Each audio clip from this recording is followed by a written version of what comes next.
ये देखें कितना प्यारा बछड़ा है, वो दूध पी रहा है।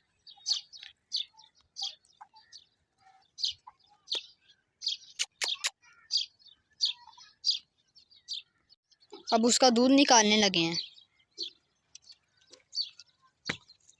गायें चारा खा रही है, पीछे से दूध निकालने लगे हैं।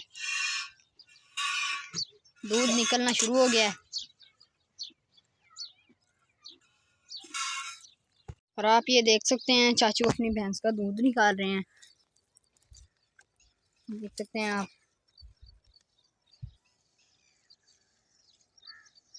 अभी इस भैंस का निकाल रहे हैं, फिर उस भैंस का भी निकालेंगे।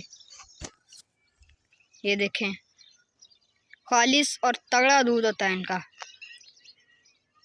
प्योर खालिस। इसको पीते हैं ना जब, तो जान आ जाती है बंदे के अंदर। ये देखें ये उनके बच्चे हैं, ये सारा इनका ही ये माल है। ये जो गायें हैं भैंसें हैं ये सारा इनका ही माल है।